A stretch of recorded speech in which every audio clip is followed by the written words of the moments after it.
Hello everyone, my name is Shambhavi and welcome back to my channel Fun with Data Science. आज हम लोग method overloading और method overriding ये दो terms हैं, इनके बारे में देखने वाले हैं कि एक्चुअली इन टर्म्स का मतलब क्या होता है और इसके लिए हम लोग एक एक एग्जांपल लेंगे। तो लास्ट वीडियो में मैंने आपको सुपर क्लास का वर्क बताया था कि हम लोग सुपर क्लास कैसे यूज करते हैं पाइथन प्रोग्रामिंग में। तो आज मैं उसी रिलेटेड कुछ और चीजें आपको बताने वाली हूँ। सबसे पहले मैं आपको डेफिनेशंस बता देती हूँ, प्रॉपर डेफिनेशंस जो होती हैं मेथड ओवरलोडिंग और ओवरराइटिंग की। यहाँ पे मैं डेफिनेशन लिख रखे that overloading is the ability of a function और an operator to behave in different ways based on the parameters that are passed to the function or the operand that the operator acts on। ठीक है, तो इसका ये मतलब होता है overriding जो है फंक्शन की एक ऐसी एबिलिटी होती है, या ये कह सकते हो कि आप लोग ये कह सकते हो कि ऑपरेटर होता है उसको अलग अलग वेज में हम लोग वो बिहेव करें। जैसे कि आप एक एग्जांपल लेती हूँ, मैं ऐसे ओरली बता रही हूँ, भी वापस हम लोग टाइप करके पूरा एग्जांपल समझेंगे। तो जैसे कि मैंने एग्जांपल लिया कि मैंने एक लेट्स से मैंने एक क्लास बनाई, ओके। क्लास के अंदर मैंने एक फंक्शन बनाया, उस फंक्शन में मैंने तीन आर्ग्यूमेंट्स पास करे A B and C, okay. उसके बाद मैं तीनों आर्ग्यूमेंट्स को ऐड करना चाहती हूँ। तो जब मैंने वहां पर जब ऑब्जेक्ट बना के उस क्लास का ऑब्जेक्ट बना के जब मैंने उस फंक्शन को यूज किया, तो अगर मैंने ब्रैकेट में तीन आर्ग्यूमेंट्स दिए तो भी मुझे आउटपुट मिलना चाहिए, और अगर मैंने ब्रैकेट में दो आर्ग्यूमेंट की वैल्यू दी तो भी मुझे आउटपुट मिलना चाहिए, मुझे वहां पे एरर नहीं मिलनी चाहिए। इसको कहते हैं हम लोग ओवरलोडिंग। अभी मैं सेम एग्जांपल आपको यहाँ पर टाइप करके दिखाऊंगी। तो सबसे पहले हम लोगों ने ओवरलोडिंग की डेफिनेशन देखी है, तो हम लोग उसी में प्रोग्राम लिखते हैं कि हम लोग कैसे प्रोग्राम लिखने वाले हैं आज ओवरलोडिंग के लिए। मैं यहाँ पे मैंने स्पेस करी है, मैं यहाँ से लिखना स्टार्ट कर। लेट्स सी मैंने यहाँ पर एक क्लास बना ली, ओके। मैं एक लाइन और लीव कर देती हूँ, ओके। लेट्स सी मैंने यहाँ पे क्लास बनाया, क्लास का नाम है ए, ओके। इसके अंदर मैंने एक फंक्शन बनाया और लेट्स मैंने फंक्शन का नाम दिया डेफ एड, राइट। और मैंने ब्रैकेट में यहाँ पे सिर्फ पास हो गया। अब मैंने तीन आर्ग्यूमेंट्स पास करे, ए कॉमा बी कॉमा सी, ओके। मैंने यहाँ पर तीन आर्ग्यूमेंट्स को पास कर दिया।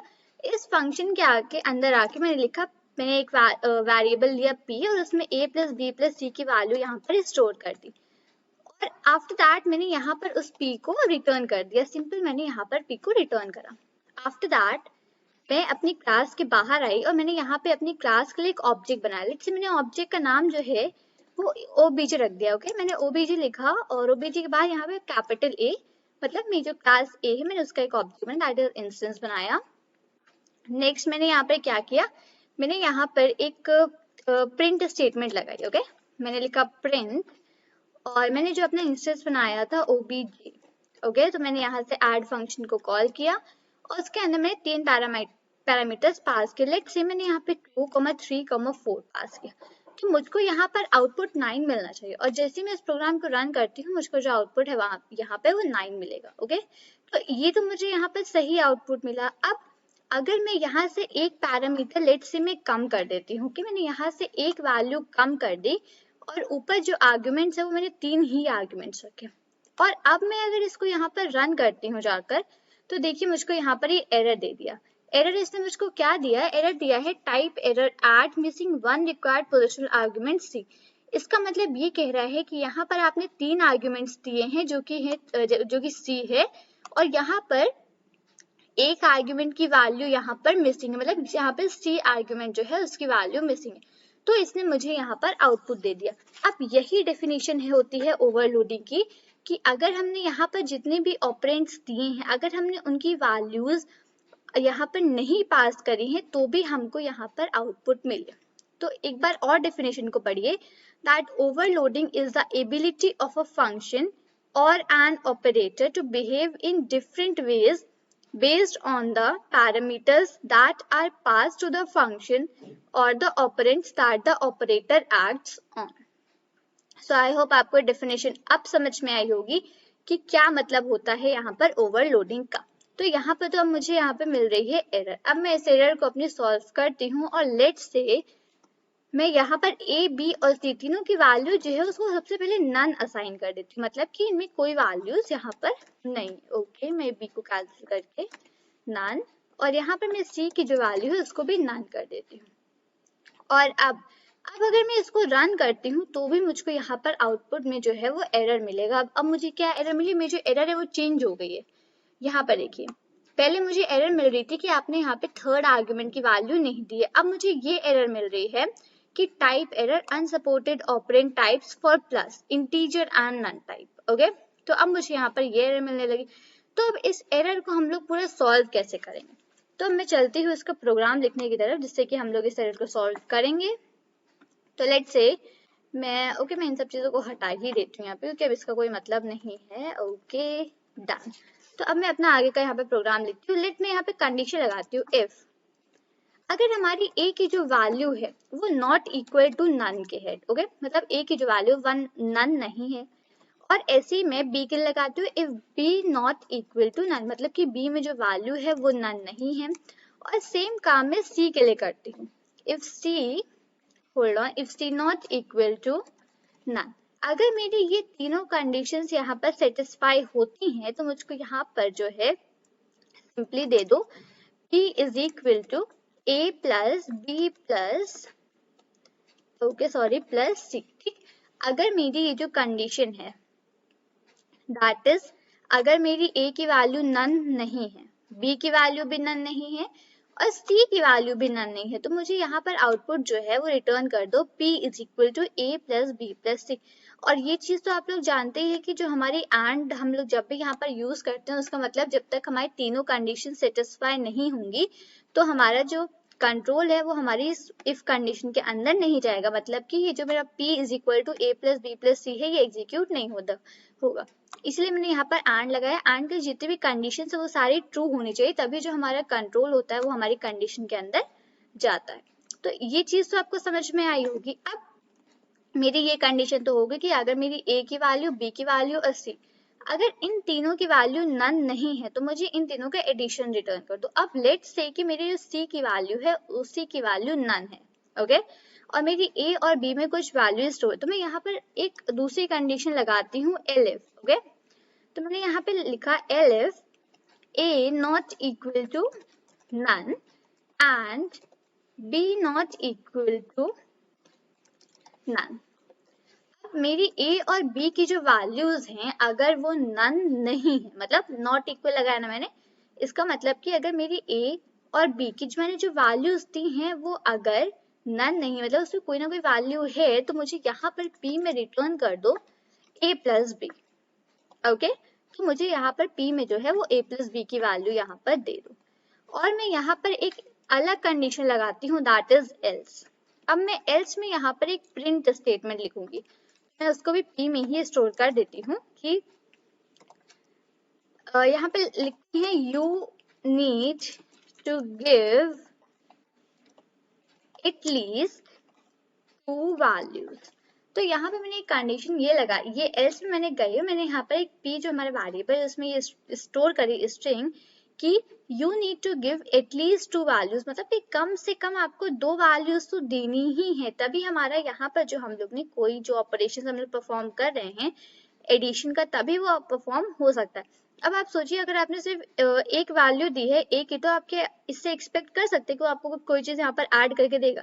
नहीं दे, क्योंकि सिंगल ऐड नहीं हो सकता। एटलीस्ट हम लोग को 2 ऑपरेंड्स तो चाहिए ही होते हैं किसी भी ऑपरेटर का वर्क परफॉर्म कराने के लिए। तो मैंने यहाँ पर सबसे पहले इफ में कंडीशन दी, अगर मेरी a b c तीनों की वैल्यूज नन नहीं है, ये चीज ध्यान सुनिए, अगर मेरी तीनों की वैल्यू नन नहीं है, मतलब कि क्योंकि मैंने यहाँ पर नॉट इक्वल टू लगाया, तो मुझे a plus B plus C add कर दो। अगर ऐसा नहीं है, तो अगर मेरी a और b इन दोनों की वैल्यूज नन नहीं है तो मुझे a प्लस बी रिटर्न कर दो, और नहीं तो सिंपली मुझे एक स्टेटमेंट रिटर्न कर दो कि you need to give at least 2 values. Okay, और मैं यहाँ पर सारी कंडीशन से बाहर आके एक रिटर्न स्टेटमेंट लगा देती हूँ, रिटर्न p। डन। तो ये होता है मेथड ओवरलोडिंग। फिर से डेफिनेशन पढ़िए, overloading is the ability of a function or an operator to behave in different ways based on the parameters that are passed to the function or the operands that the operator acts on। इसका मतलब है overloading किसी function की ऐसी ability होती है कि उसको जितने पैरामीटर्स पास करे जाएं वो उसी पैरामीटर्स में उन्हीं पैरामीटर्स को यूज करके अपना जो फंक्शन है उसको परफॉर्म करे। अब जब मैंने यहाँ पर पहले सिंपल एक क्लास बना के ऐड फंक्शन लिखा था, मैंने A B C simply 3 values pass किए थे। जब मैंने इसको यहाँ पे कॉल किया था ऑब्जेक्ट की हेल्प से, तो जब मैंने 3 वैल्यूज पास किए तो मुझे प्रॉपर यहाँ पे आउटपुट मिल रहा था। और अगर मैंने वो 3 वैल्यूज हटा के मैंने सिर्फ 2 वैल्यूज पास करी हैं तो मुझे मिल रहा था कि आपका जो एक आर्ग्यूमेंट की वैल्यू है वो मिसिंग है। तो ये नहीं होती है ओवरलोडिंग। ओवरलोडिंग का मतलब है कि आपका जो फंक्शन है उसमें चाहे जितने पैरामीटर पास करे जाएं उसको उसी अकॉर्डिंग के काम करना पड़ेगा, मतलब उसी हिसाब से वैल्यूज रिटर्न करनी पड़ेगी। अगर वो आप 2 पैरामीटर्स पास करो तो आपको उन 2 चीजों का एडिशन दे। अगर आप 3 पैरामीटर्स पास करो तो आपको उन 3 चीजों का एडिशन दे। तो ये होता है मेथड ओवरलोडिंग। अब चलते हैं, मैं इनको तीनों केसेस के लिए आपको रन करके दिखाती हूँ। इससे सबसे पहले मैंने 2, 3, 4 इन तीनों को यहाँ पर यूज किया और अब मैं इसको यहाँ पर रन करती हूँ। तो देखिए मुझे रन करने के बाद यहाँ पर जो आउटपुट है, सबसे पहले मुझे यहाँ पर आउटपुट 9 मिल गया है। तो इसका मतलब मेरी जो ये इफ कंडीशन है, ये जो इसकी इफ कंडीशन यहाँ पर सेटिस्फाई हो, क्योंकि मेरी ए की वैल्यू भी नन नहीं है, बी की वैल्यू भी नन नहीं है और सी की वैल्यू भी नन नहीं है। तो यहाँ पे मुझे P में जो है A plus B plus C तीनों की वैल्यू स्टोर होके मिल गई। अब यहाँ पर बाहर मैंने रिटर्न कर रखा था P को, तो मुझे यहाँ पर 9 आंसर रिटर्न हो गया। अब लेट्स से मैं यहाँ पर 2 और 3 इन दोनों को यहाँ पर सिर्फ पास करती हूँ, 4 को नहीं पास करती। तो ये अब मुझे आउटपुट यहाँ पे जो मिला है वो है 5। अब यहाँ पर क्या हुआ कि इसने सिंपली 2 और 3 को ऐड कर दिया, दैट इज 5 मुझे आउटपुट दे दिया बिना किसी एरर के। एरर कैसी आ रही थी इसमें? एरर ये आ रही थी कि आपने 3 आर्गुमेंट्स दिए हैं और आपने वैल्यू सिर्फ 2 आर्गुमेंट्स की पास करी है। तो इसका मतलब आपने सी की वैल्यू पास नहीं करी, तो उसकी वैल्यू मुझे चाहिए। बट यहाँ तो ऐसी कोई एरर आ रही नहीं है, यहाँ पर मुझे प्रॉपर आउटपुट मिल रहा है। तो ये मुझे कैसे मिला? सबसे पहले हमारा जो फंक्शन है ये इफ कंडीशन में वर्क किया, a not equal to none and b not equal to none and c not equal to. ये कंडीशन यहाँ पे सेटिस्फाई नहीं हुई क्योंकि c की जो वैल्यू है वो नन के इक्वल है। मैंने यहाँ पर c is equal to none condition दे रखी है ना, तो यहाँ पर इसका ये मतलब है कि c की जो वैल्यू है वो नन के इक्वल नहीं है। तो मेरी इफ कंडीशन तो फॉल्स हो गई। अब एलिफ में गया। एलिफ में था कि अगर a और b इन दोनों की वैल्यू नन नहीं है, मतलब इन दोनों में कोई ना कोई डिफरेंट वैल्यू स्टोर है, तो मुझे यहाँ पर simply p is equal to a plus b output में रिटर्न कर दो। तो इसने मुझे यहाँ पर सिंपली 5 रिटर्न कर दिया क्योंकि c में हम लोगों ने कोई वैल्यू यहाँ पर लिखी नहीं और ऊपर मैंने c की जो वैल्यू है वो ऑटोमेटिकली नन दे रखी है। अब मैं अगर यहाँ पर कोई भी, जैसे लेट्स से मैं यहाँ पर सिर्फ एक वैल्यू को पास करती हूँ, अब मैं इसको रन करती हूँ तो मुझे यहाँ मिलेगा you need to give at least 2 values. ठीक है, तो मैं फिर से पूरे प्रोग्राम को एक बार समझा रही हूँ, इसको बहुत ध्यान से समझिए, काफी इंपॉर्टेंट चीजें यहाँ पे बता रही हूँ। इधर उधर देखना बंद करिए, डायरेक्टली इस पे देखिए आगे। तो सबसे पहले मैंने यहाँ पर फंक्शन बनाया, मेरी कंडीशन थी अगर a b c तीनों की वैल्यू नन नहीं है तो मुझे यहाँ पर p में a plus b plus c return कर दो। बट यहाँ पर a b c b और c की जो वैल्यू है वो तो कंडीशन सही है, लेकिन मेरी a में कुछ ना कुछ वैल्यू स्टोर है, तो ये कंडीशन फॉल्स हुई। फिर हमारा जो कंट्रोल है वो एलिफ कंडीशन में गया।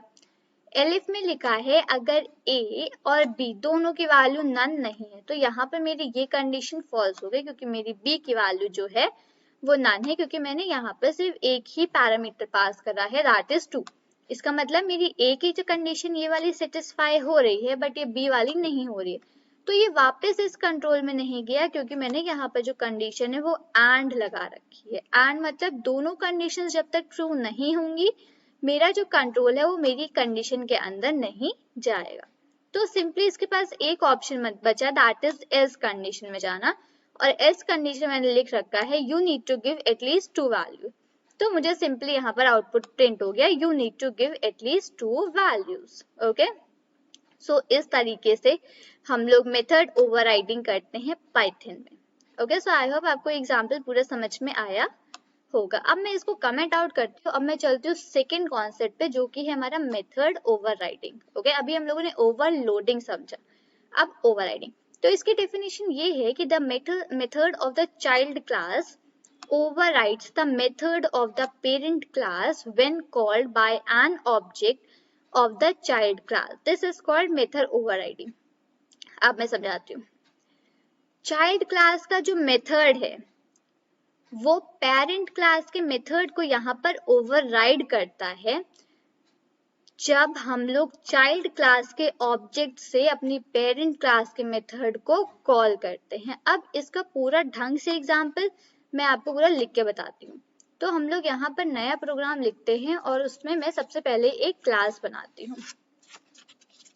तो सबसे पहले मेरी जो क्लास है वो मैं बनाती हूँ, लेट्स से मैंने सब क्लास बनाई, तो इसका मतलब है सब्ट्रैक्शन की बनाई है। ओके, अब मैं इसमें जाकर अंदर एक फंक्शन बनाती हूँ और लेट्स से मैं आउट नाम का फंक्शन बनाती हूँ, मतलब कि आउटपुट, और मैं ब्रैकेट में सेल्फ पास हूँ। सेल्फ के साथ मैं यहाँ पर 2 आर्ग्यूमेंट्स पास करती हूँ, दैट इज p और q। Okay, p and q में 2 आर्ग्यूमेंट्स पास किए और मैं यहाँ पर प्रिंट करती हूँ स्टेटमेंट में सब्ट्रैक्शन। ओके, तो अगर मेरी स्पेलिंग्स मिस्टेक हो जाए तो प्लीज उनको इग्नोर करें, क्योंकि यहाँ पर हम लोग कॉन्सेप्ट देख रहे हैं।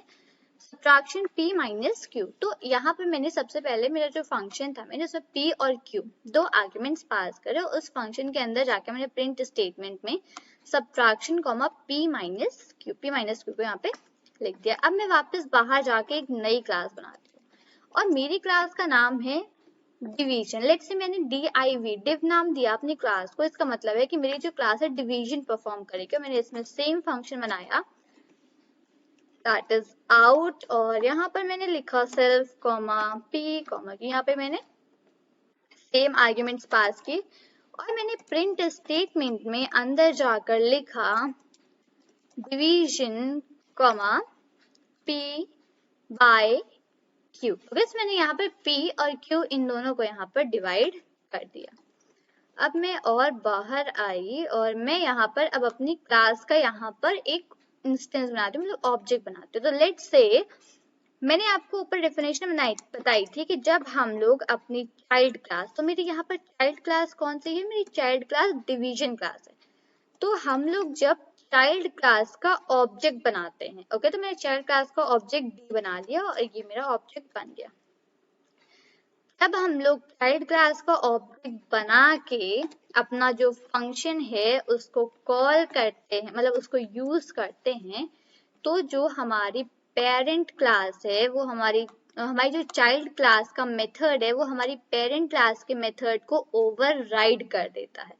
मतलब अब अगर मैं यहाँ पर अपनी चाइल्ड क्लास का मैंने इंस्टेंस बनाया, उसके बाद मैं अपने चाइल्ड क्लास के इंस्टेंस की हेल्प से फंक्शंस को यहाँ पर यूज कर रही हूँ और मैंने फंक्शन में जो वैल्यू पास करी है, तो इसमें जो है हमारे जो चाइल्ड क्लास है इसका आउट, जो हमारा आउट फंक्शन है मेरी चाइल्ड क्लास का रन करेगा, ना कि मेरी पेरेंट क्लास का जो आउटपुट है वो रन करेगा। आई होप मैं आपको ये बात समझा पा रही हूँ। और फिर से मेरी बात ध्यान से सुनिए, जब मैंने अपनी डिवीजन क्लास मतलब div क्लास का जो इंस्टेंस है वो बनाया, उसका इंस्टेंस का नाम है d। मैंने जब उस इंस्टेंस की हेल्प से अपने फंक्शन को कॉल किया और मैंने यहाँ पर जो p और q 2 आर्ग्यूमेंट पास करे थे अपने दोनों फंक्शंस में, सेम आर्ग्यूमेंट्स पास करे थे। जब मैंने 15 और 5 दो वैल्यूज पास करी उन आर्ग्यूमेंट्स के लिए, तो यहाँ पर मेरा जो आउट फंक्शन जो मेरी डिवीजन क्लास का है वो कॉल होगा, ना कि मेरी सब क्लास का। मैं इसको एक बार रन करके दिखाती हूँ आपको, और रन करने के बाद मुझे जो आउटपुट मिल रहा है वो मिल रहा है डिवीजन 3.0। ऐसा क्यों? वापस डेफिनेशन को देखिए ध्यान से, मैंने क्या बताया था, the method of the child class, मेरी जो चाइल्ड क्लास है उसका जो मेथड है overrides the method of the parent class. वो मेरी जो पेरेंट क्लास है उसके मेथड को ओवरराइड कर देता है when called by an object of the child class। जब चाइल्ड क्लास के किसी ऑब्जेक्ट से मैं अपने पेरेंट क्लास, मेरा जो पेरेंट क्लास है वो पेरेंट क्लास की जो मेथड है उसको ओवरराइड कर देता है। फिर से समझिए, जब मैं अपनी चाइल्ड क्लास का मैंने यहाँ पर ऑब्जेक्ट बनाया, ठीक है, मैंने अपनी चाइल्ड क्लास के ऑब्जेक्ट से अगर मैंने पेरेंट क्लास के मेथड को कॉल किया, तो मेरी जो चाइल्ड क्लास का मेथड है वो मेरी पेरेंट क्लास के मेथड को ओवरराइड कर देगा। और यही सेम चीज हम लोगों को इस एग्जांपल में देखने को मिल रही है। मेरी यहाँ पर जो सब क्लास है ये मेरी पेरेंट क्लास है, मेरी डिवीजन क्लास जो है ये चाइल्ड क्लास है। जब मैंने यहाँ पर अपनी चाइल्ड क्लास का जो ऑब्जेक्ट है उससे अपने इसको क्लास को कॉल किया, अपने फंक्शन को कॉल किया, तो मेरी जो चाइल्ड क्लास है दैट इज डिवीजन, उसने मेरी पेरेंट क्लास जिसका नाम था सब उसको ओवरराइड कर दिया। और जब मैंने इस फंक्शन को कॉल किया दैट इज आउट, तो मुझे यहाँ पर डिवीजन मिला that is p by q, और ये मेरी है चाइल्ड क्लास। आई होप आपको मेथड ओवरलोडिंग और मेथड ओवरराइडिंग ये दोनों कॉन्सेप्ट्स बहुत अच्छे से क्लियर हुए होंगे। और मेथड ओवरराइडिंग का जो कॉन्सेप्ट है उसी को सॉल्व करने के लिए हम लोग सुपर क्लास का, सुपर मेथड का यूज करते हैं, सुपर फंक्शन यूज करते हैं, जो कि मैं आपको ऑलरेडी पिछले वीडियो में बता चुकी हूँ। तो आप अब उस वीडियो को जाके आसानी से देख सकते हैं और आपको चीजें और ज्यादा यहाँ पे क्लियर होने वाली हैं कि हम लोग ये जो सुपर क्लास है उसका यूज क्यों करते हैं। ओके, सो आई होप आपको ये डेफिनेशंस, ये एग्जाम्पल, सब चीजें बहुत अच्छे से समझ में आई होंगी। अगर कोई भी डाउट्स हैं तो आप इसको या तो वापस देख सकते हैं और या फिर आप मुझसे कमेंट्स में अपने डाउट पूछ सकते हैं। So this is all for this video, till then thank you and bye bye.